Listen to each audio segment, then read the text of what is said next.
Zippity zap zap. You know what I'm saying? No. Zippity zap zap zoom. Scatman. Nope. And not the man who sits at a bus stop and throwing fecal matter. Different kind of Scatman. Oh. Okay.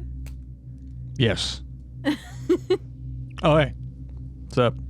Hey. Hey, my name is Fred Stewart. Welcome to Hot Graves and Omens. With me, as always, is my lovely co-host. It's me. It's Taylor. What's up, dude? Hello. What's up? Up top. That was terrible. Well, I didn't have much reach. It was terrible. Well, I didn't have much reach. Try it again. What do you want from me? It's not worth it. Now...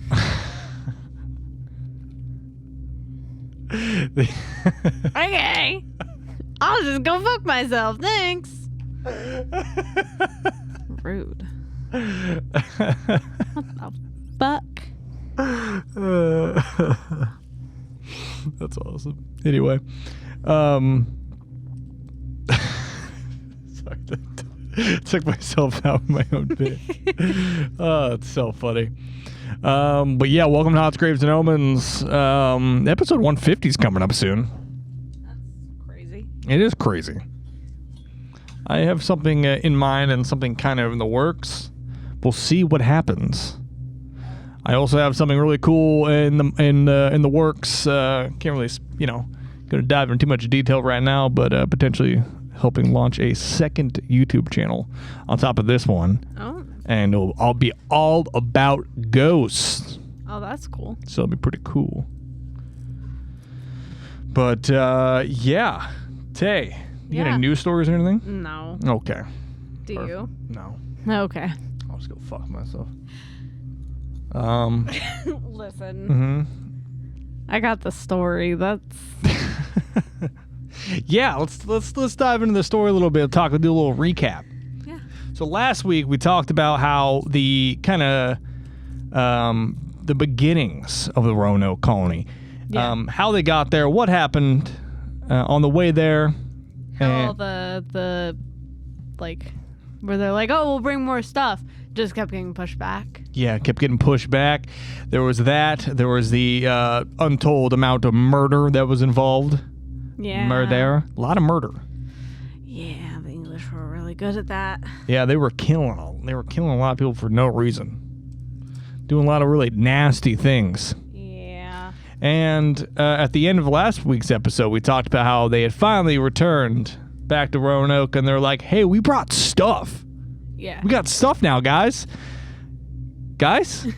And there was nobody there except for a carving into a tree that said, what, Croatoa? Yeah. Croatoan. Croatoan. And then, I just want to make sure she don't think that around, because she's doing things down there.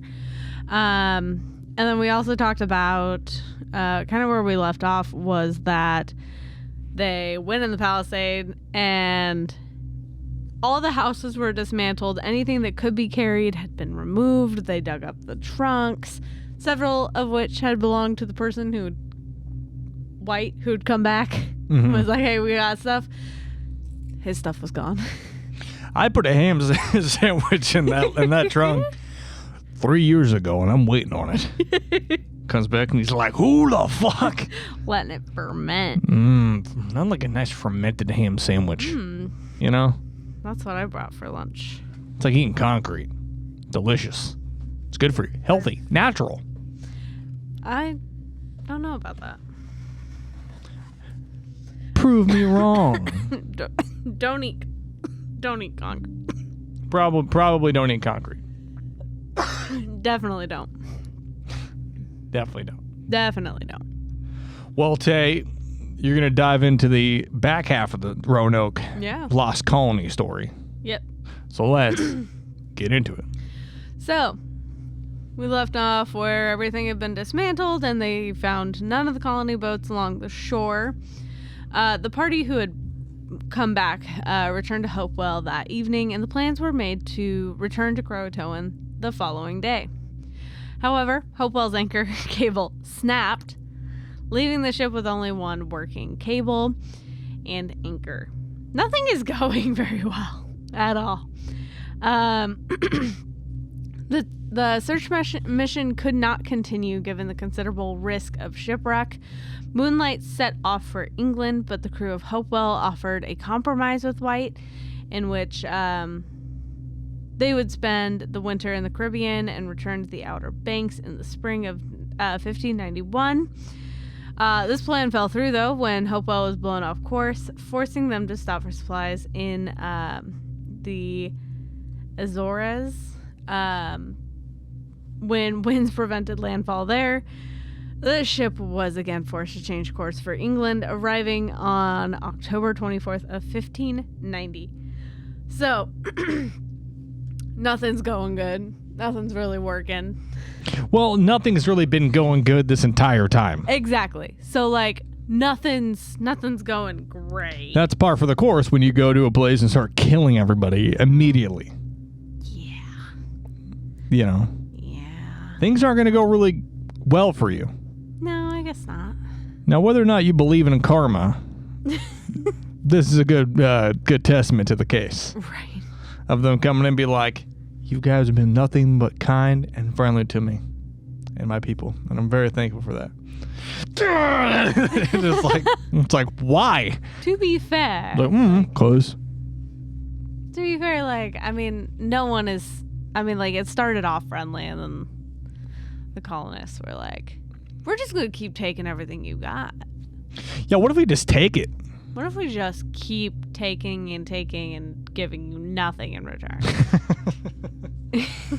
I think that works out well. Yeah, I like that idea.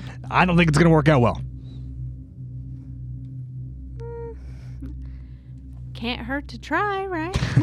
Listen, if I kill the supply line, that means I'll get whatever the supply line is giving me. That's how that works, right? Yes. No. So, although White failed to locate his colonists in 1590, his report suggested that they had simply relocated and might yet be found alive. However, it served Raleigh's purposes to keep the matter in doubt. So long as the settlers could not be proven dead, he could legally maintain his claim on Virginia. Nevertheless, in a 1594 petition was made to declare Ananias Dare legally dead so that his son, John Dare, could inherit his estate. This petition was granted in 1595. He claimed to be in search of his lost colonists, though he later admitted this was disinformation to cover his search for El Dorado. El Dorado being a city of gold. Yes. And that one, I think it was a Disney movie. It's a good Disney movie. It's fucking great. I love that movie. Weirdly horny for a Disney movie. Same with The Lion King. I think we watched different Lion King. There's a whole scene. There's a whole scene in Lion. No, there's not. There's a whole scene in Lion King where the fucking the female lion's like. Oh, like while they're wrestling? Yeah, dude. Oh yeah. Weird. As a child, you don't see it like that. They're just playing. Yeah, as a child, but as an adult, you're like, ugh. In a Disney movie? There's a lot of subliminal messaging is real. There's a lot of sus. Look shit. at our dog. Subliminal messaging is real. She's too short. So on the return voyage, he sailed past the Outer Banks and later claimed that weather had prevented him from landing.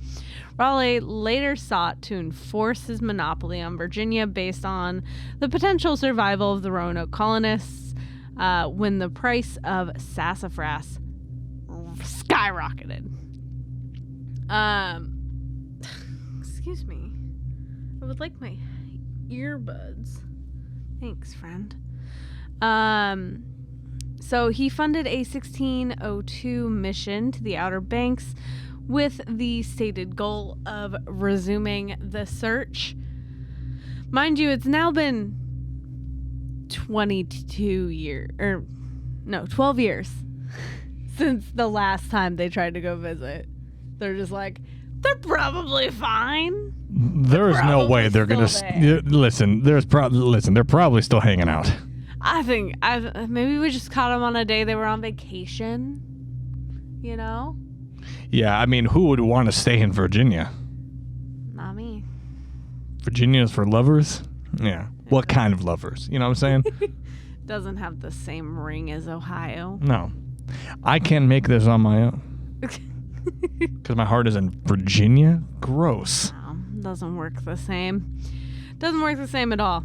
12 years later, he funded a mission to the Outer Banks with the stated goal of resuming the search. Led by Samuel Mace, this expedition differed from previous voyages in that Raleigh had brought his own ship and guaranteed the sailors' wages so they would not be distracted by privateering.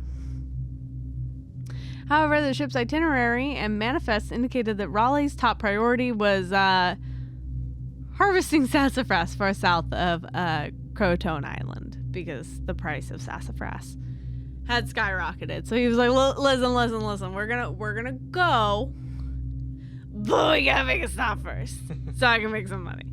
That's how I'm paying y'all. We can stop to see if your friends are alive if you're good. All right? That sound like a plan for everyone? We'll visit, but we're gonna stop and pick up some sassafras. So go see. She's a little spicy today. Spicy. She's a little spicy. Hello? I'm doing great.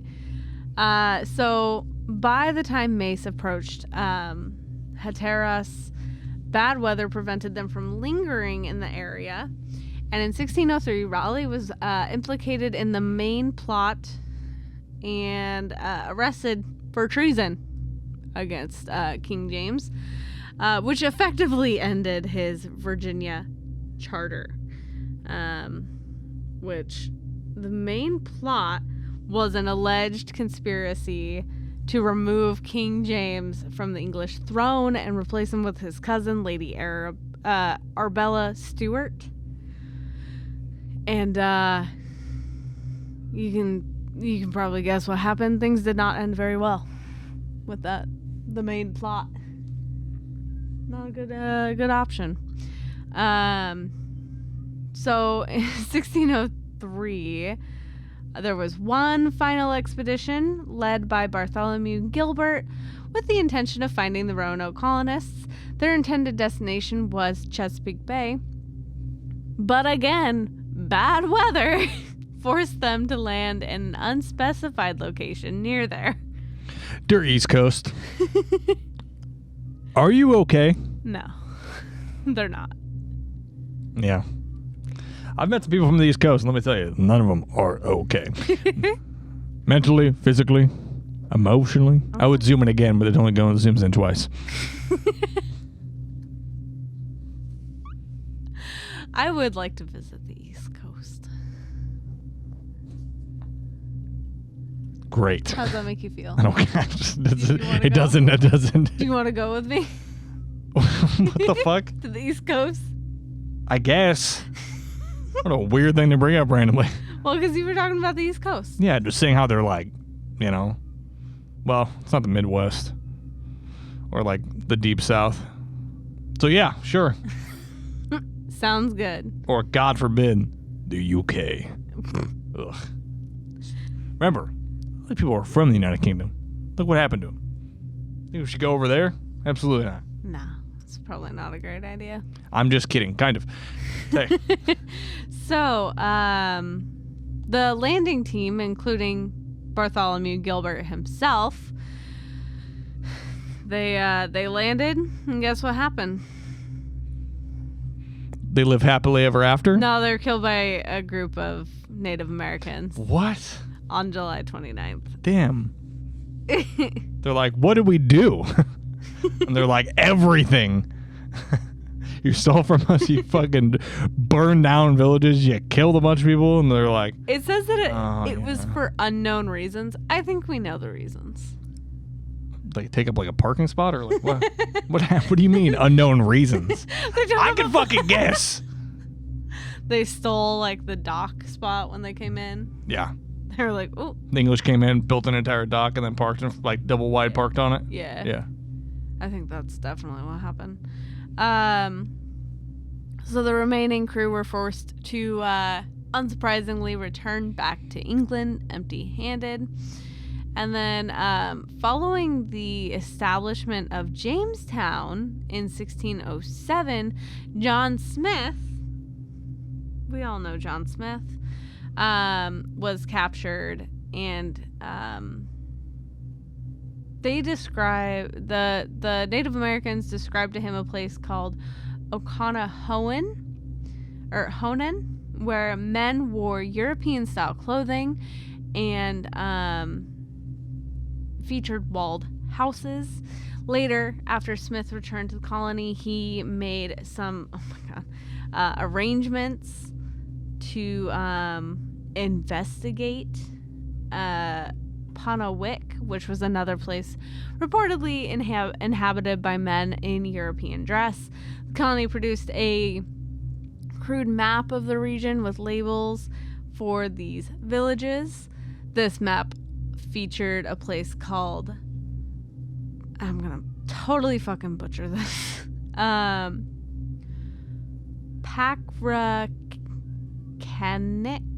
Yeah, that sounds right. Pakrakanik, with a note indicating here remaineth 4 men clothed that came from Roanoke to Okanahawan. So there's 2 places where people are dressed like the English. You guys are just cuddling over there. We're hanging out. So in the summer of 1608, Smith sent a letter about this information along with the map back to England. The original map, unsurprisingly, now lost. But a copy was obtained by Pedro de Zuniga, the Spanish ambassador to England, who passed it on to Philip III of Spain. This copy was rediscovered in 1890. So they fucking lost the map and then refound the map like fucking 200 years later. They're not having a very good track record here at all. Smith planned to explore Pakrakanik, but a dispute had ended the mission before it began. He dispatched 2 search parties, possibly to look for the other villages reported to him, with instructions to quote, find the lost company of Sir Walter Raleigh.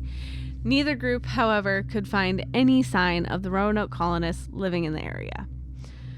By May of 1609, word had reached England's Royal Council for Virginia that the 1587 colonists had actually been massacred. The source of this allegation is not known. There's a man, his name is Machumps. My lovely lady chumps? Yeah. Okay. Oh. Nice. We're doing great. So chumps. Yes. Yes. Who was a brother-in-law to one of the leaders, is said to have provided this information about Virginia, and he had recently arrived in England. It's also speculated that the same voyage could have also delivered a letter from Smith, although there's no evidence that exists. Because we're really good at keeping track of things. Staying alive and keeping track of things. England is 0 for 2 on that one. They're not doing very good. Yeah, they're not having a great time. And this just goes back to my idea of what actually happened to the Roanoke Colony last episode, where I was saying, like, I think they were just slaughtered. It's possible. Like, there was, 15 people there? Maybe, 9 or something like that. They just got overrun. Possibly. Got fucking obliterated. Possibly. But you have some... I have information that might change your mind. All right. So, based on this intelligence, as well as Smith's earlier report, the council drafted orders for Jamestown Colony to relocate. These orders recommended that they move toward the mouth of Chowan River as a new base.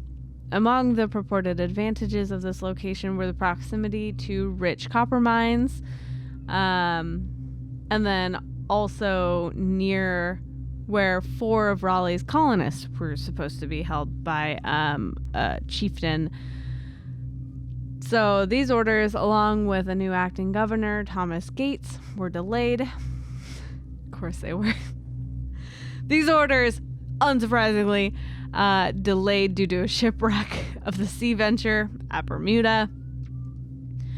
Gates arrived at Jamestown in May of 1610, several months into the starving time. The crisis may have deterred the colonists from attempting the proposed relocation, and an expedition was sent to the river, but there's no records of its findings. So everything's going good. It sounds like everything's going great. They're like, hey, you guys should move, but they don't find out for like a whole year that they should have moved. So they're just there. Have you guys tried a place called Jacksonville, Florida? They have a Margaritaville. They have Actually, the whole entire state is one big Margaritaville. It's 5 o'clock somewhere, and then 5 o'clock is when the hurricane hits and destroys everything you built. And then you flood, and then if you can't swim, you drown. Jesus. Someone play Margaritaville. This is slightly off topic, but talking about hurricanes and Margaritaville, when I would hear the song and he talks about make it a hurricane, right? I was, as a child, I didn't know that was a drink. So Okay. I was always like, why is he talking about a natural disaster? Yeah, he wasn't Why does like he want a hurricane? And I was so confused because I didn't know that was a drink at all because I was like 6. And is that when your parents knew that you were autistic?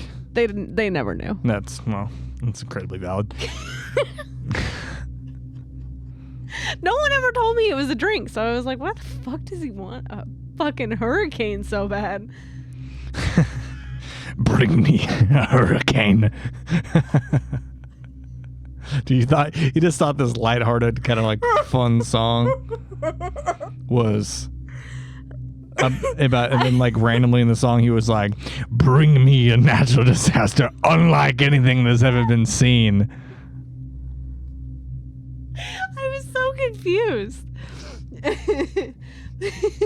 I didn't understand. Make it an F5 tornado. Like what? Yeah. Make it like Pompeii, you know what I'm saying? Jesus. Yeah. I'm thinking about the cool natural disasters. I mean, a tsunami? Tsunamis aren't cool, dude. Oh, well, I'm just trying They're to... devastating agriculturally, like... So are hurricanes.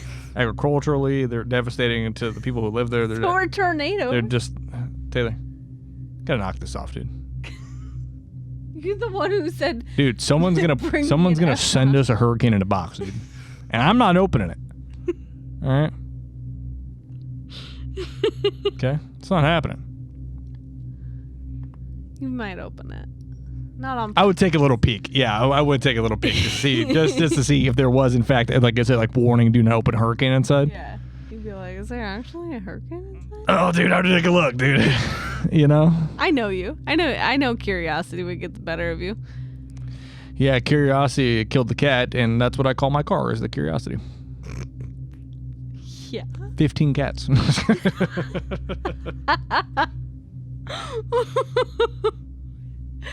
So, William Strachey arrived in Jamestown along with Gates and Machumps in May of 1610. By 1612, he had returned to England, where he wrote the history of Travail into Virginia Britannia, an overview of the Virginia Territory. That's the whole name. How do you like that? Shorten it down? I'm getting real tired of these long ass fucking names. Can you run that back, please? Yeah. The history of Travail into Virginia Britannia, an overview of the Virginia Territory. Too long. Just call it like boat. Just call it like Boat the Book. Travels to Virginia. Travels the book. I think you gotta have Virginia in there at least. Travels Virginia book. Oh, okay. That's it. Just 3. That's all you need. That's all you'll ever need. Okay. So, he described the 4 places where they had, where there were suspected Englishmen, in a manner consistent with Smith's map and the Virginia Council's orders to Gates. However, Strachey introduced additional details about, quote, the slaughter at Roanoke. Strachey suggested that the lost colonists had spent 20 years living peacefully with the tribe beyond Powhatan territory. He claimed that... God, I'm going to totally butcher this, and I am so sorry. Wahan Seneca had carried out the unprovoked attack at the recommendation of his priests shortly before the arrival of Jamestown colonists. Based on this account, 7 Englishmen, 4 men, 2 boys, and 1 woman survived the assault and fled up the Chowan River. They later came under the protection of a chieftain named Roanoke, for whom they beat copper at Roanoke. The history of Travail never directly identifies the tribe that supposedly hosted the Roanoke colonists. However, Strachey did describe an attack against the Chesapeakeans, in which Wahan Seneca's priests warned him that a nation would arise in Chesapeake Bay to threaten his dominion. It's been inferred that the colonists had relocated to Chesapeake, and both groups were massacred in the same attack. Oh boy. Strachey believed that the Powhatan religion was inherently satanic because he's British, and that just makes sense. Everything is satanic when you're British. Like seasoning. I was gonna say like modern dentistry. Healthcare that doesn't take 2 years to acquire, which America, that's why we don't have healthcare. We know it's satanic. It's not because America hates its citizens. No, absolutely not. It's because it takes too long. Obviously. Yes. Makes sense. Tracks. You know, having like not sounding like not just being like, no, it's funny now, isn't it? Like you can't like not say that. 'Cause that's also satanic. Not having a cuppa. It's satanic. There's a lot of things that are satanic when you're British. Okay. So he believed that the priests might literally be in communion with Satan, and he advocated for England to facilitate the Powhatans' conversion to Christianity. To that end, he recommended a plan in which King James would show mercy to the Powhatan people for the massacre of the Roanoke colonists, but demand revenge upon the priests. However, the London Company did not publish the history of Travail, which fell into obscurity until 1849. There's no indication that actions were taken against Waha Seneca or his priests in the retaliation for the alleged massacre. So he started off strong, started off with a nonfiction, and then he was like, and And then they communed with Satan. It's not a good look. Yeah, he went from like solid like fact, and then he's like, and then the devil was there, and then King James didn't like the devil, so he made the priest pay for it. Like, Strachey, what you doing? What you doing? I don't even know what to say. Like, it's started off great. Yeah. And then I assume at some point he decided that he was like, the story is on top. It is exactly what we need to tell the story. Now, what was I going to do before I finish the story? That's right. Smoke a bunch of crystal meth. Not sleep for 5 days, then finish the story. He's like, the fucking devil's coming. They're going to pay for the priests. The priests are going to be paid. They're going to pay for what they did. King James is going to make them pay for what they did. Oh. Doubt it. What did King James ever do?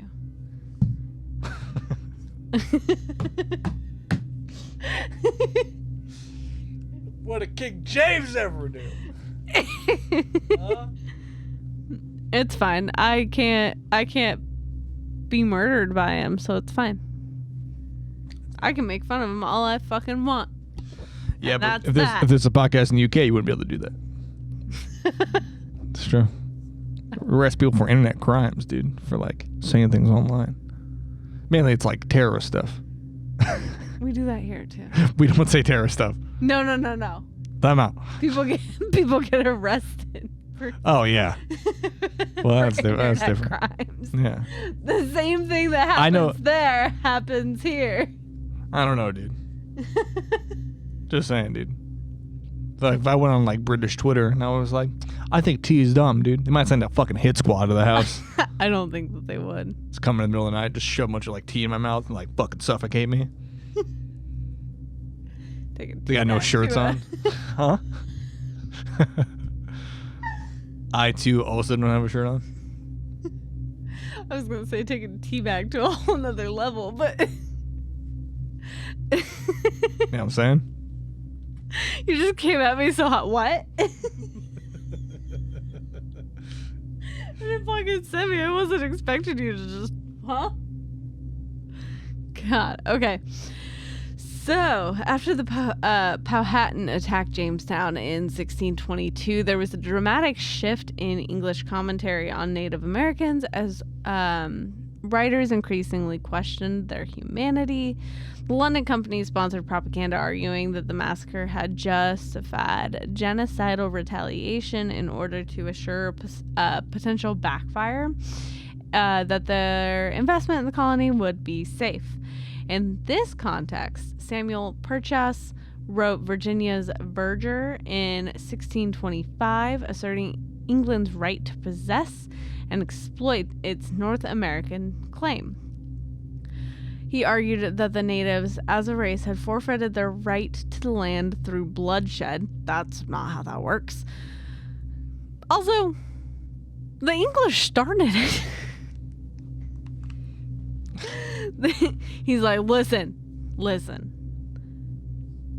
They fought us. They lose their land. They don't fight us. They lose their land. No matter what, they lose their land. You know that whole bit from that, I can't remember what TV show it is, but it's all the guys kind of dressed like Nazis, and they're like, are we the baddies? You know? That's British. That's the British right now. Yeah. But like, they think they were completely justified. Yeah. Are you fucking out of your mind? Yeah. It's fucking wild.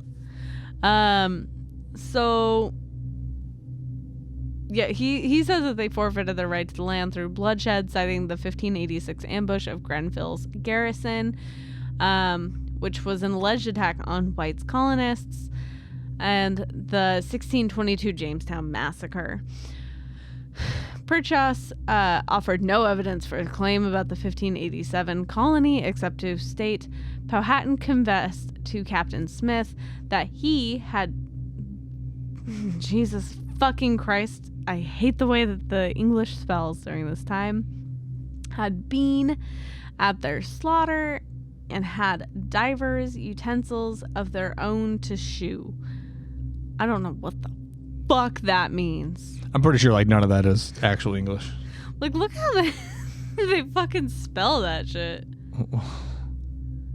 That he had been at their slaughter and had divers utensils at theirs to shoot. You What see the why fuck? I'm fucking struggling to read that? Yeah, I'm pretty sure that guy had like an aneurysm halfway through.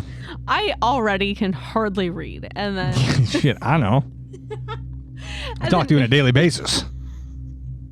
you introduce fucking old-timey English, and I'm like, what the fuck is that? So it's possible Smith related the story of Wahan Seneca's confession to Purchas, as they are known to have spoken together. Smith's own writings, however, never mention the confession, leaving Purchas's claim to stand alone in what historian Helen Roundtree dismisses as anti-Native American polemic. Even if taken at face value, the alleged confession is not persuasive, as Wahan Seneca might have invented the story in a attempt to intimidate Smith.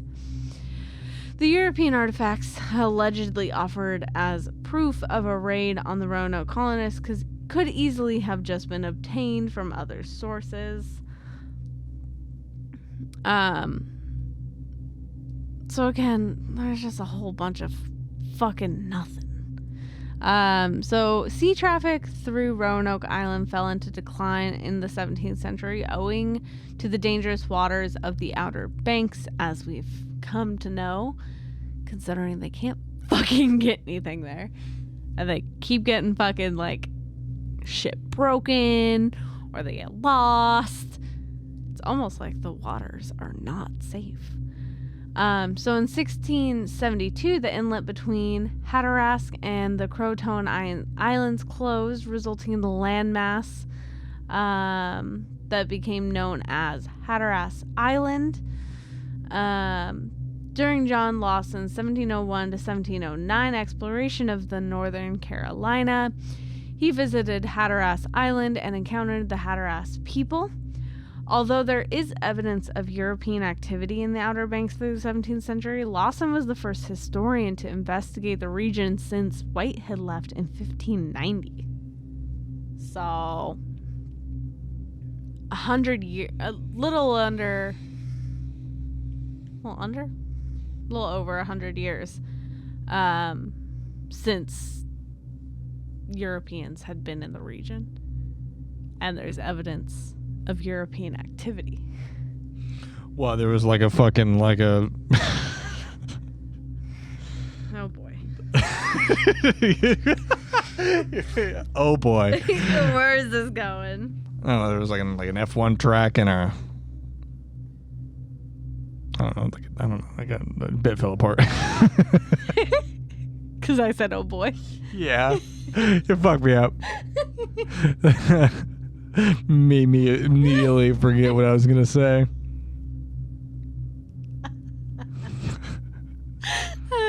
You're welcome. Like beans on toast and fucking F1.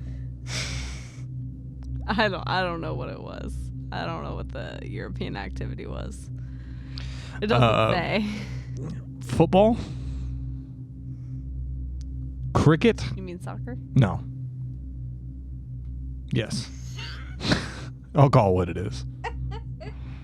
It's soccer. Don't let the European. Why it's called football when we play with our hands?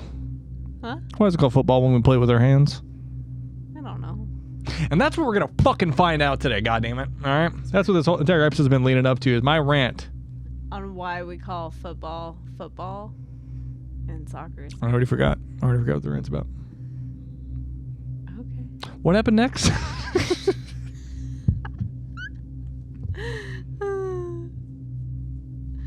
So, they had So Lawson was impressed with the influence of of English culture on the Hatteras. They reported that several of their ancestors had been white, and some of them had gray eyes. Supporting this claim, Lawson theorized that the members of the 1587 colony had assimilated into this community after they lost hope of regaining contact with England. While visiting Roanoke Island itself, Lawson reported finding the remains of a fort as well as English coins, firearms, and a powder horn. So, research into the disappearance of the 1587 colonists largely ended with Lawson's 1701 investigation, and renewed interest in the lost colony during the 19th century eventually led to a wide range of scholarly analysis. The ruins that Lawson had encountered in 1701 eventually became a tourist attraction, because of course they did. That's always a good idea. U.S. President James Monroe visited the site on April 7th of 1819. During the 1860s, visitors described the deteriorated fort as a little more than an earthwork in the shape of a small bastion. They reported holes dug nearby in search of valuable relics. And then production of the 1921 silent film The Lost Colony and road development further damaged the site, because we weren't very good at preserving shit at all. They're like, we're gonna film a movie here, we're just gonna let people come in and do whatever they want. Is that an important historical artifact? Somebody piss on that immediately. It's good for the shot. It's like, and then they cut it from the film completely. Yeah. Yeah. It's like when they're like old timey. They're like, "Is that blood? Clean that up." Like, God damn it! There's been a murder here. Now clean up all this blood. Yeah. Immediately. Yeah. That look. Looks like a lot of evidence. Get rid of it immediately. It's cluttering. Yeah. So in the 1930s, J.C. Harrington advocated for the restoration and preservation of the earthwork. The National Park Service began administration of the area in 1941, designing it Fort Raleigh National Historic Site. Falling apart here. In 1950, the earthwork was reconstructed as an effort to restore its original size and shape. And then in 1998, a team led by climatologist David W. Stahl, I think I'm saying that right, and archaeologist Dennis B. Blanton concurred that an extreme drought occurred in Tidewater between 1587 and 1589. Their study had measured growth rings from a network of bald cypress trees, producing data ranging from 1185 to 1984. Specifically, 1587 was measured as the worst growing year in the entire 800-year period. These findings were considered consistent with the concerns the Croatians expressed about their food supply. So they did have a drought. We can tell by the trees. Kind of feeling like the Lorax right now. Yeah? Yeah. The trees are telling me they had a drought. Ma'am, this is Wendy's. Put the fries in the bag.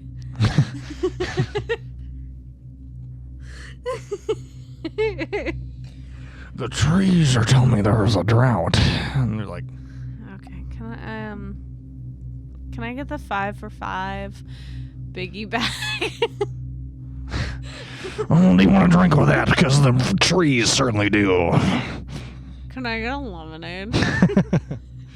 Sir, please stop touching my face. Yeah, can I get a lemonade? Hands fully against your face. Yeah. My phone turned off. I need to fix that. So, in 2005, computer scientist Roberta Estes actually found several organizations for DNA analysis and genealogical research.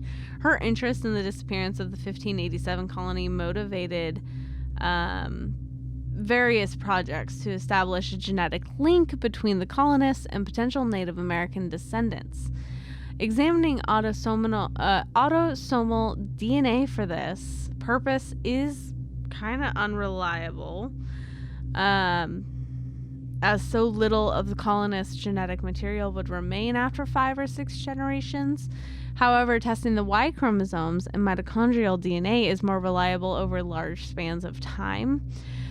The main challenge of this work is to obtain a genetic point of comparison, either from the remains of the lost colonists or one of their descendants. And while it is conceivable to sequence DNA from 430-year-old bones, there just aren't any bones from the lost colony to work with. Like, they vanished. That's the whole thing. So, so they're like, we could test it against bones if we had those. If we had them. But we don't got none. I could do a lot of things if I had other stuff too. Yeah. Yeah. I could live a life of luxury and tell jokes on the internet forever if I had $1.2 trillion.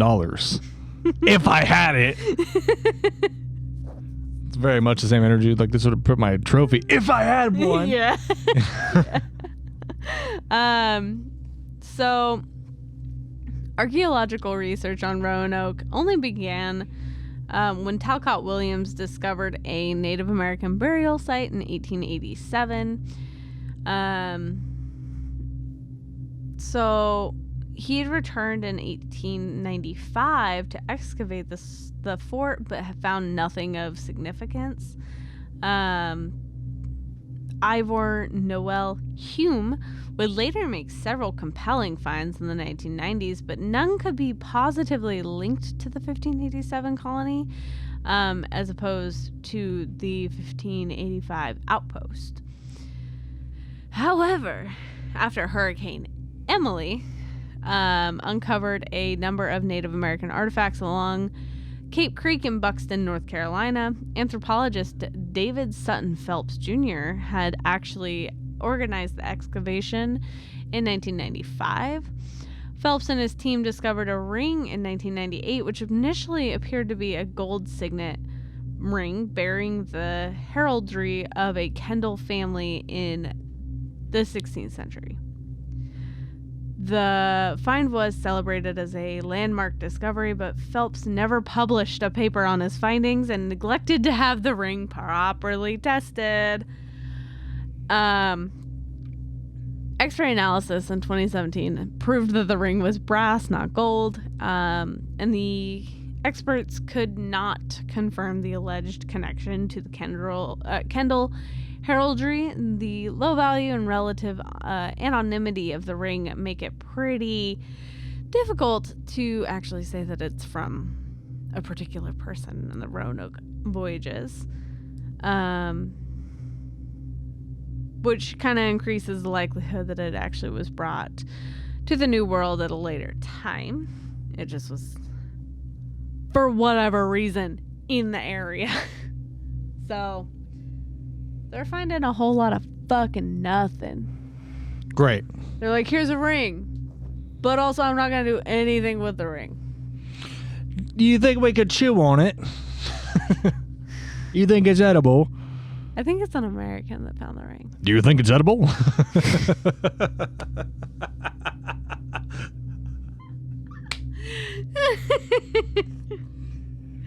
Maybe. It might be.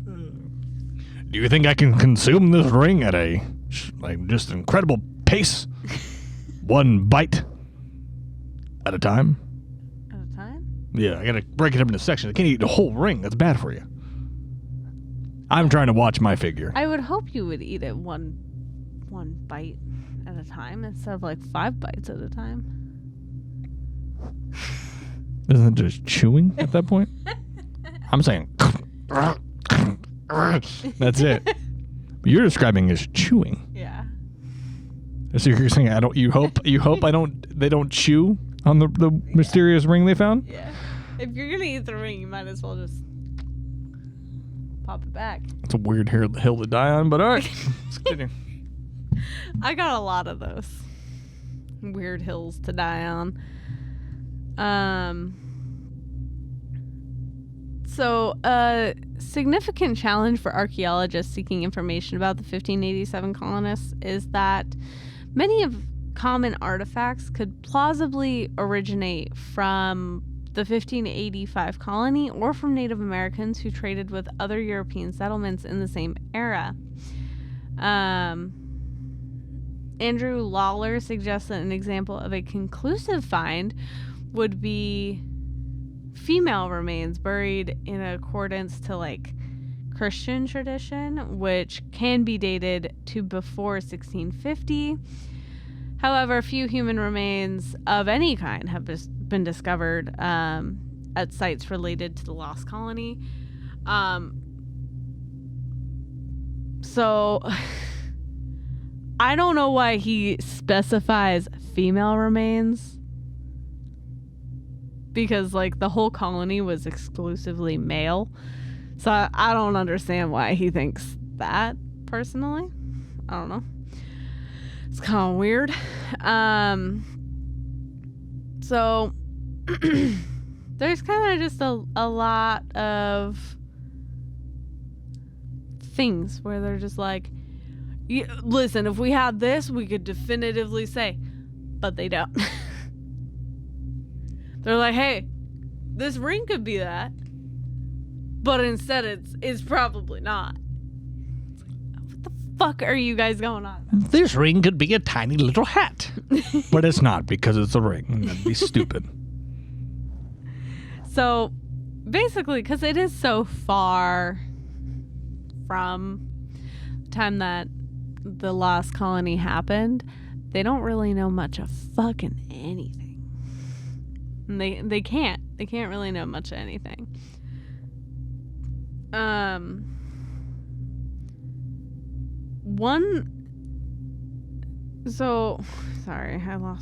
can't read. In November of 2011, researchers at the First Colony Foundation noticed 2 corrective patches on White's 1585 map. At their request, the British Museum examined the original map with a light table, and one of the patches at the confluence of the Roanoke and Chowan rivers was found to cover a symbol representing a fort at the head of the Albemarle Sound. The faint outline of a fort drawn in what might be invisible ink was also discovered on the patch itself. One theory is that White may have been trying to conceal the fort from the Spanish, who saw the colony as a threat. You know, them and their Margaritaville down in Florida. Listen, the Spanish got it pretty good down in Florida. The colonists in Virginia, not so much. The colonists in Virginia are like starving, malnourished, and they're like, well, at least we're not like, I can't imagine how the Spanish are doing down south. And it cuts to them, they're just like sitting on a beach, just vibing. Make it a hurricane before I go and sing. just chilling. Yeah. Alligator comes up every so often and just fucking pulls someone in the water. Like, well, should have been that close. Yeah. I mean, it happens. They're just vibing in the Margaritaville. I want to live on Flip Flop Way. That's where I want to be. No. Oh, well. I have a friend who might be moving to Margaritaville specifically. You're 55 plus? You don't have to be 55 plus. That seems illegal. Certain places, certain Margaritavilles, you do have to be 55 plus, but not that one. Taylor, I don't know how to tell you this, but I don't give a shit. I don't want to get into whether or not you have to be a certain age group to live in the Margaritaville village? The Margarita Village? I don't know.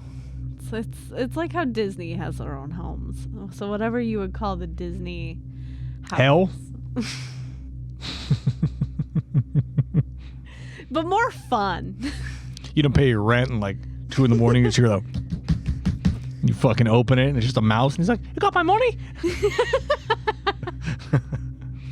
That would be ridiculous. I love it. So the Spanish had sent an expedition to defeat the colony, but could not find the settlers. As the symbol is not to scale, it covers an area of the map representing thousands of acres in North Carolina. However, the location is presumed to be in or near the 16th century Wapimawick village of Metaquim. Really bad at reading. I apologize. In 2012, when a team prepared to excavate where the symbol indicated, archaeologist Nicholas Luckett suggested that they name the location Site X, as in X marks the spot.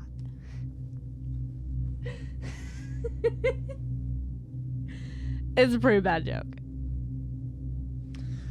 There is not. Listen, I hate a lot of things. Nothing I hate is a fucking total nerd coming up with the dumbest joke possible, which is why I do it every week. Yeah. So I hate myself. It's like, we should call this Site X, as in like X marks the spot. And then I teleport back in time. Then I open the cage up and release one testosterone-filled jock into the room. Go get him. Like, nerds! It's like Site X, X marks the spot. What is that? In 2015, a team excavated the site located near where the village would have been. And in October of 2017, they released a statement. The First Colony Foundation reported finding fragments of Tudor pottery and weapons at Site X, and they concluded that these indicate that a small group of colonists residing peacefully in the area. So it's very possible that he was just trying to hide a spot from the Spanish, because they found like pottery and things that they're like, that's definitely English. Yeah, they definitely didn't find any seasonings. They did not. No. Nope. So the challenge for this research is to convincingly rule out the possibility that such finds were brought to the area by the 1585 Lane Colony, or trading post established by Nathaniel Batts in the 1650s. In 2020, new artifacts were found in North Carolina, which researchers believe may be from a colony of survivors from the lost colony. These were found at a site about 50 miles west of Roanoke Island. Analysis of the artifacts focused determining on whether they might be from the lost colony, since later settlers and other colonies such as Jamestown would have different items and different materials than the lost colony's settlers. Another researcher found items at a site about 50 miles south of Roanoke Island. Another dig by Mark Horton, an archaeologist from University of Bristol, found European artifacts at the site of a Native American village on Hatteras Island, including part of a sword and part of a gun. Just part of a gun. Probably like, what did guns look like back then? They're huge.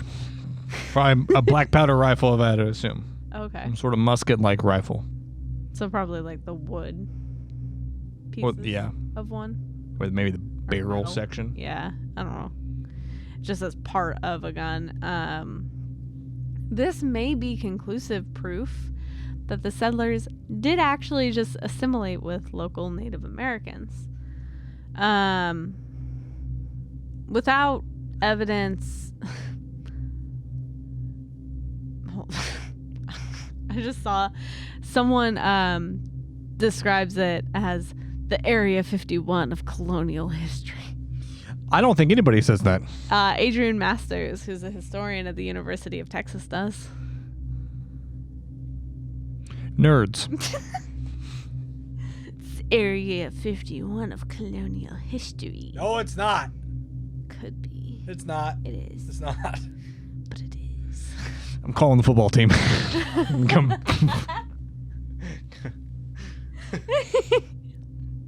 Nerds. So without evidence of the lost colony's relocation or destruction, speculation of their fate has endured since the 1590s. The matter has developed a reputation among academics for attracting obsession and sensationalism with very little scholastic benefit. Conjecture about lost colonists typically begins with the known facts and then kind of just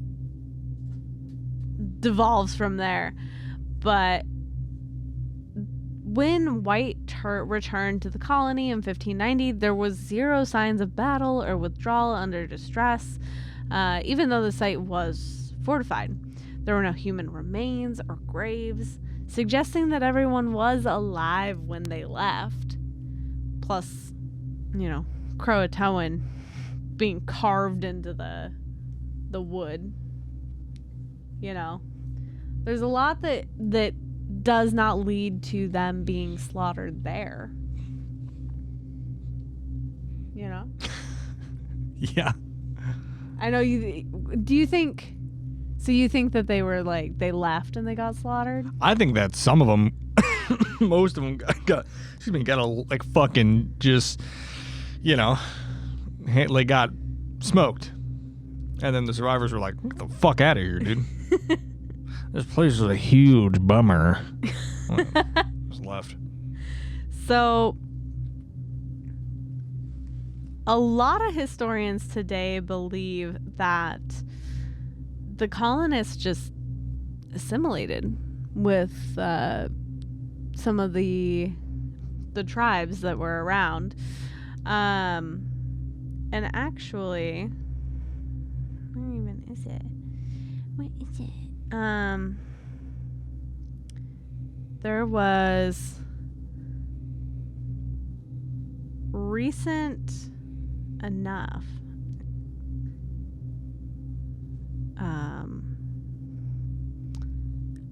sorry, brain melting. I'm falling apart. Hold on, because I thought I put it in here, but I guess maybe I didn't. They actually have found, I believe in 2019, some DNA that has survived through the years that relates back to the lost colony. So, it was in 2020. Sorry. I was close. I was a year off. There's some DNA that actually proves that they just left. They just so you're telling assimilated. Me we did a two-part series on people who just decided to move. Is that what you're telling me? Is that what you're telling me? At least some of we them. did a two-part series. I left it on a good cliffhanger last time. Almost 3 hours worth of content. Just to be like, yeah, so they moved. They just moved.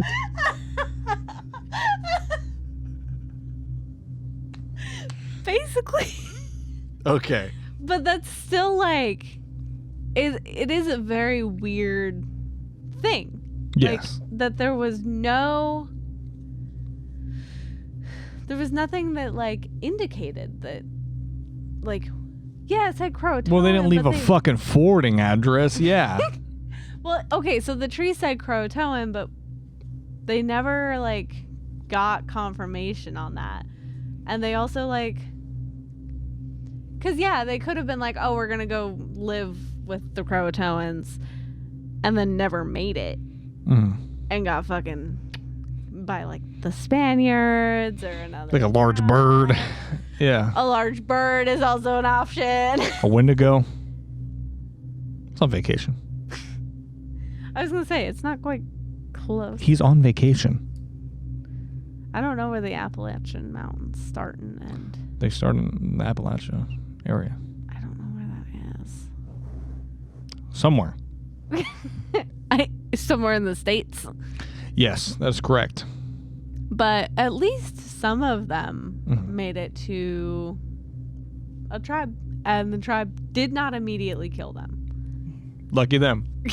Pretty fucking surprising, honestly, if you ask They're me. like, they show up to the new tribe. They're just like, so tell us, like, what was it like, traveling across the ocean? Like, well, it was tough, it was a long time, and took, like, what happened when you got here? It's like, let's, maybe we'll talk about it after dinner. I don't want to tell you guys that every tribe we visited, they got sick. So. Yeah, dude. With their, like, fucking smallpox blankets. I get that, like, hindsight's 2020, but no one thought to have noticed when they were, like, handing out blankets and shit. And they're like, oh, those guys keep getting sick. Weird. And just go on to the next spot. Yeah, because that was like, you guys part want of some blankets, and you guys are sick? Weird. And they just kept going. No one was like, huh. Yeah, so, like, because they would visit the tribes and they would get sick, and no one fucking considered the fact that the English were spreading diseases that were unknown to the Native Americans. Yeah. And the Native Americans were just like, they're fucking cursed. Yeah, they are. I mean, yeah, it's fair. Yeah. 1776 on your dumb ass. Now, 3 hours. So you're saying that they weren't. Not all of them. Not all of them were fucking just murdered and killed. With their heads on spikes, no. Yes. Not all of them, at least. At least one of them. Well, at least one of them made it. Yeah. He just moved, and one of them had the wherewithal to move, and it just started laying pipe, and that's how we were able to trace it back. Basically. Great. Isn't that wild, though? The whole story, though, is really weird. It is a very weird story. I also just really like that all of the fucking attempts where they're like, we're gonna bring back food, and then Mother Nature was like, nah, they're not. Take it as a sign. Move along. Leave. But yeah. Great. That was certainly a story. I left it on a really good cliffhanger just you did. to like end it with like, yeah, so there's DNA that proves like they just moved.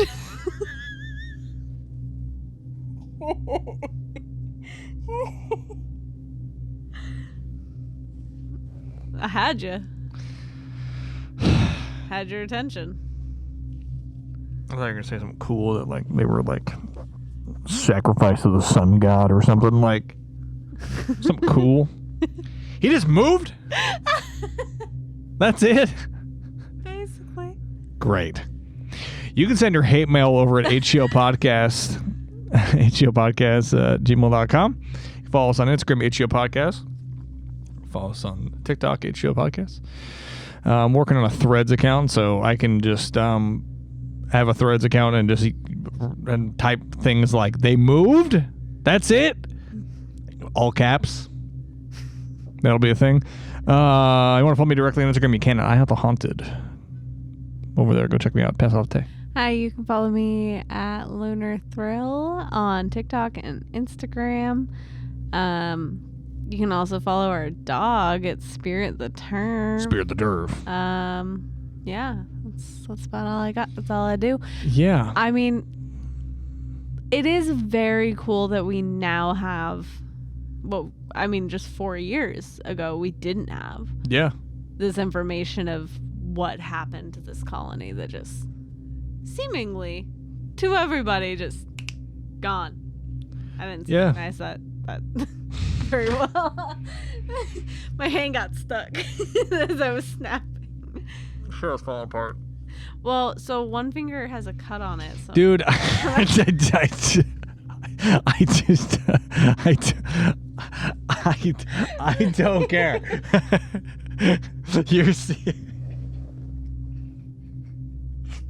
You're fucking stimming right now. It's so hard. You're just like,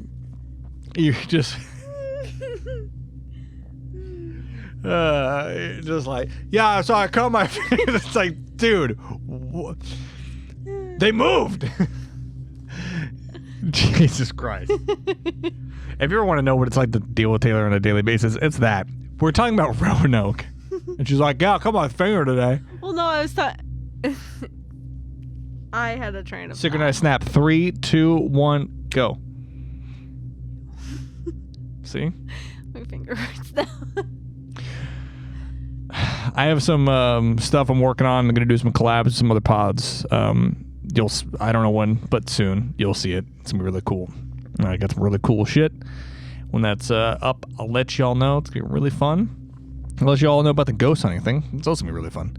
But until then, remember to stay spooky. Stay haunted. And they moved? They moved. 3 hours before they moved? Yeah. All right.